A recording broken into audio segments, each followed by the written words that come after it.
right, good evening, everybody. Let's learn a little bit of the Kedushas Levi, as we do every Leil Shishi, every Thursday night, the night before Friday. It's our Leil Shishi Mishmar. We're almost done with the book of Genesis in our liturgical readings, and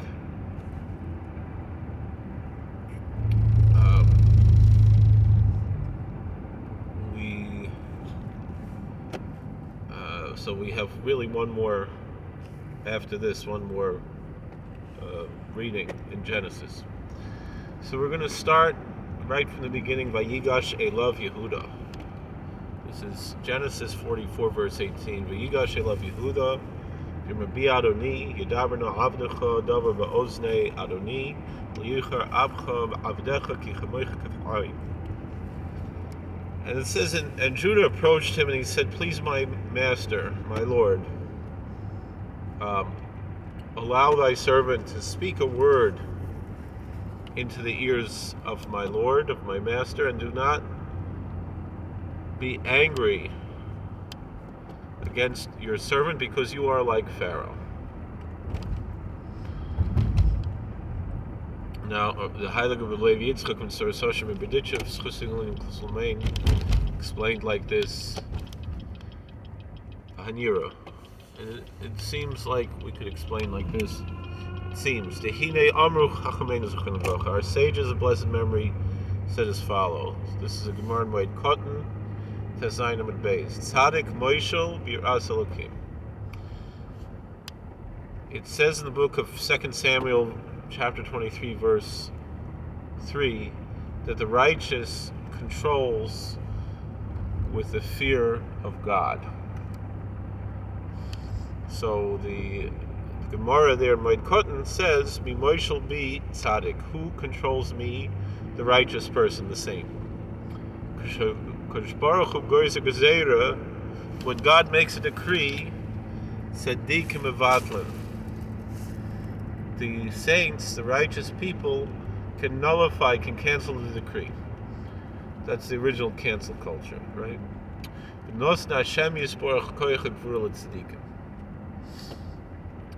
Now God is the one who gives the power to the saints, to the tzaddikim, to the righteous people.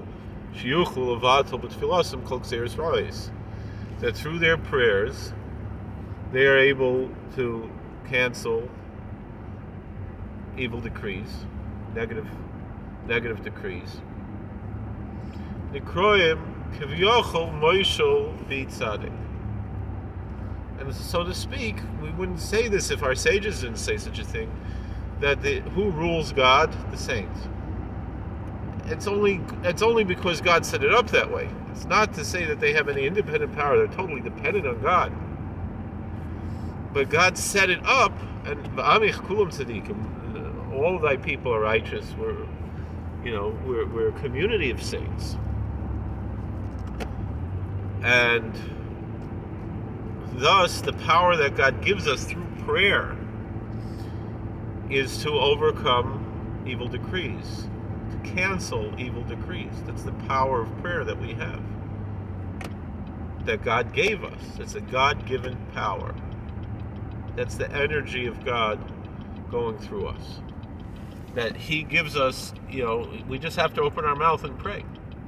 There's a little bit more to it than that, meaning the righteous understand how to pray, and part of the way of prayer is it's a certain amount of actualizing. In any event, Zanira Perish Posik Disa V'Zohar Kodesh. So this seems to be in accordance with the explanation of the verse that we find in the Holy Zohar. It says in Psalm 48 verse 5, "Behold, the kings have gathered together and passed through together." Gathered and passed through together. Zeh Yehuda v'Yosef. Who are these kings that have passed through together? There are these two figures that we find in this verse, Judah and Joseph, which of course represent archetypes, psychologically and mystically, in addition to the historical record that we're reading here in the scripture.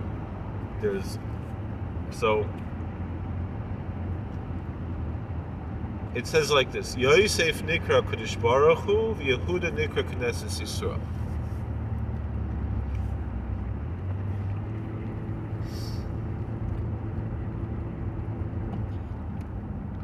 In the typology that we have in the Kabbalistic mystical tradition, God is totally one, but the manifestation of God is divided into these two concepts of Kushabrichu Shchinte, of the Holy One, blessed be He, and His presence. And quite often the presence of God on earth is called Knesset Yisrael, is called the congregation of Israel, meaning we are accomplishing God's work here on earth. And so there's the invisible and the revealed. We are I don't mean ethnically Jewish people, I mean the people who worship and are devoted to God. And in a certain sense that could be any religion.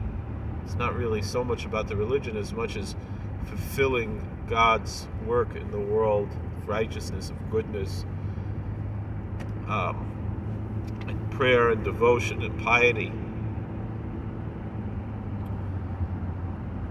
Not even so much really about the different philosophies and theologies that, even though we believe that ours is the truth, and I certainly feel that the apologetics of Judaism are the strongest apologetics that they are of any faith, but nonetheless, part of the faith teaches that God uses even people who have bad theology in good ways. I remember hearing a story of a man claiming to have a vision. He went to heaven. This wasn't a Christian radio station. This was WABC.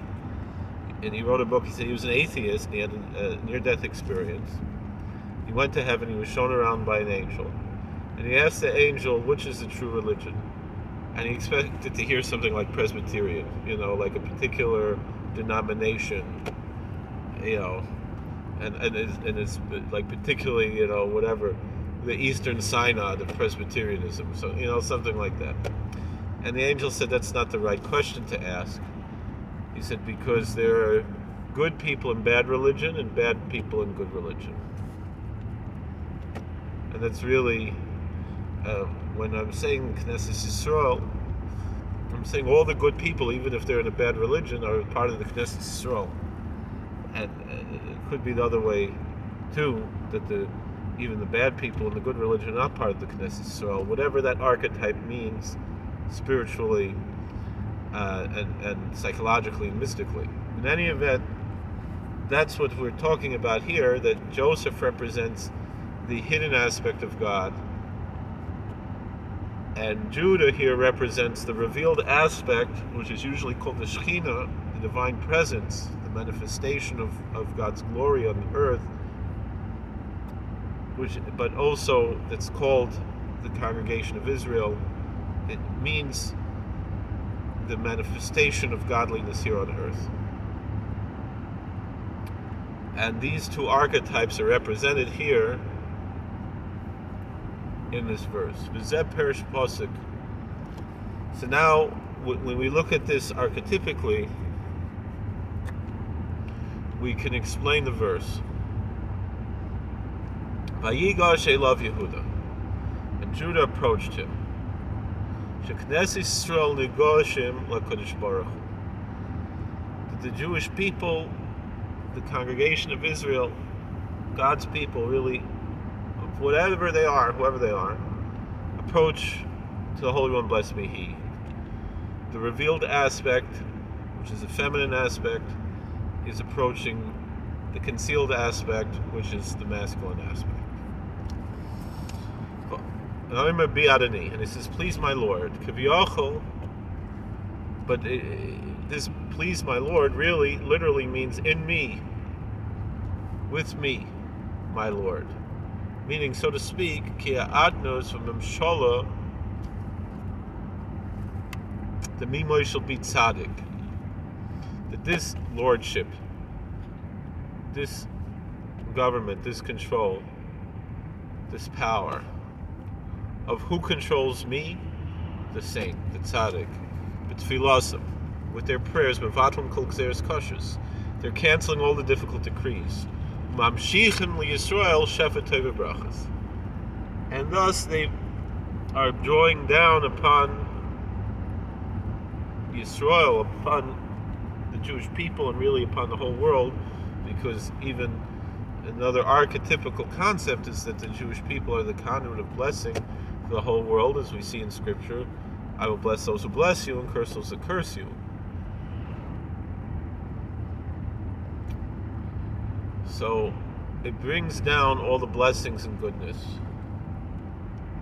V'zo yedaber no avdecho davar ba'oznei Adoni va'al yichar abcha ba'avdecha. And then it's the next part where it says, please let thy servant speak a word in the ears of my master, and do not be angry. It literally cause your nose to flare up in anger against thy servant. What does it mean? She'atzadikim b'sfilosim labari baruch hu mahabchim b'midas adin u'midas harachamim.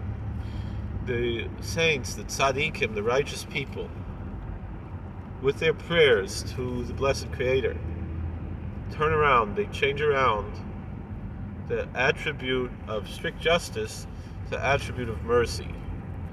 Through the prayers, what the saints accomplish, what the tzaddikim accomplish, is that there should be no anger. It's a total cancellation and nullification of divine anger. Efes mi heim tzaddikim, tfilos amoyse pri. But who are these saints that their prayers are bearing fruit? Oisem hadveikim tomid b'shmei agadol. Those are the ones who are always connected to God's great name. V'heim b'bechinas ayin. They're the people who totally nullify themselves. They see themselves as nothing.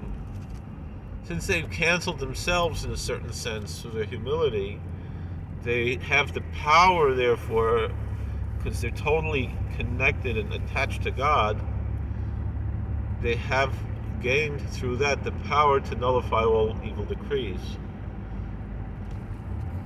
And they're filled with fear and trepidation and trembling from the tremendous fear that they have of God.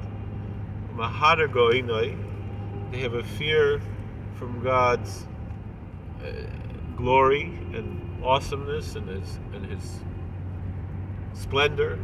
So the energy that they gain by this, as they're able to accomplish with their prayers and their piety, their fear, this concept of who controls me, the saint, the righteous person, the tzaddik. V'isa b'Gemara, it's cited in the Talmud, the verse says, from all the wise people of the nations and all of their kingdoms, there's no one like you, no one like God. Aval b'Yisrael yesh kamecha. But among the Israelites, among the Jewish people, there are those who are like you. Ma HaKadosh Baruch Hu mechayim mesim. Because just as God resurrects the dead, tzaddikim mechayim mesim, the saints can resurrect the dead. Ma HaKadosh Baruch Hu morid geshamim. Just like God causes the rain to fall, gam tzaddikim moridim geshamim. So too the saints can cause the rain to fall. It's cited in the writings of the Ariya Kodesh of Rabbi Isaac Luria, Shebechinas ayin nikra chaf. This concept of nothingness is called the letter chaf. It's like a K letter. It's the 11th letter of the Hebrew alphabet. Bechinas yira nikra yud. And the concept of fear of God is called the letter Yud. V'zeu ki hatzadikim hem b'chinas ki. This is what it says, ki, that, because the righteous people, the saints, are in the concept of ki, of that. Hainu b'chinas ayin. That's the concept of nothingness, of b'chinas yira. And it's the concept of fear, of piety. Hem kivyochel kamoicha. Because of their total nullification of themselves and their piety and their humility and their fear of God, they become like God. Not that they become God, but they emulate God's attributes and therefore are blessed to be conduits of God's power. So just like God resurrects the dead, the saints resurrect the dead. Just like God causes the rain to fall, so to the saints, the righteous people, can cause the rain to fall. That's why it says it's like Pharaoh. Hulashin his galus. It's a concept of, it's a terminology of revelation. Vakaf hu b'chinas ayin. The letter Chaf, which means the name of Kaf means a palm. Hu b'chinas ayin. That's the concept of nothingness. So it's tzadikim.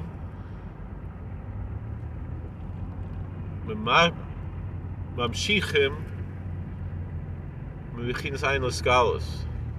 The saints, the righteous people, they draw down this concept of nothing to revelation. Zeo kapara. That's what it means. It's like Pharaoh, because this concept of nothingness, really, in a certain sense, God is also no thing. God is not a thing. So God is called Ein Sof, right? And so by being humble and being pious, we are emulating God, who is humble and pious. There's no humility like God's humility, just like there's no grandeur like God's grandeur. And you know, it's a place where the infinite and the infinitesimal meet, like we mentioned many times. The movie, The Incredible Shrinking Man, the soliloquy at the end of that movie. So this concept of nullification and nothingness becomes revealed, and that's what it means like Pharaoh. Now, Chaf means the palm, and Yud means the hand. So it's the palm and the hand. The Chaf, the letter Chaf, that is the concept of nothingness, that is drawn down to Pharaoh, which is the concept of revelation. The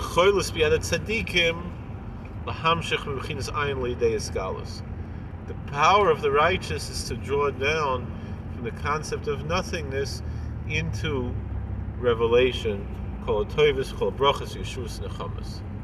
They can bring down all of the blessings, the goodness, the benefits, the salvations, the consolations, all the good stuff, the tzaddikim, because of their piety and their self-nullification, their bitul, they are able to bring down all these blessings. So we shall all be blessed in the schus of the Heilige Tzaddik of Levi Yitzchak and Sar Sashim and Berditchev.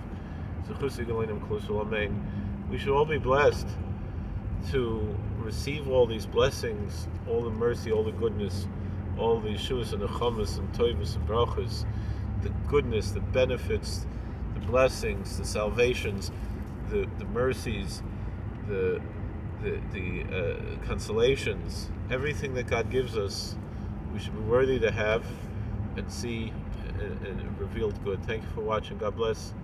Please like, share, and subscribe. Hit the bell button so you get notifications every time we broadcast or we upload. And God willing, we'll see you next time. I want to pull over here because I have to fix this car. The car's acting weird. But, oh, that's where you could pull over? I don't know. I don't know if I'll make it. Let me, I don't want to take any chances. But also, alright, let's turn this off and then we'll, because the engine power is reduced, so I really do gotta pull over somewhere. Alright, love you guys. Thank you.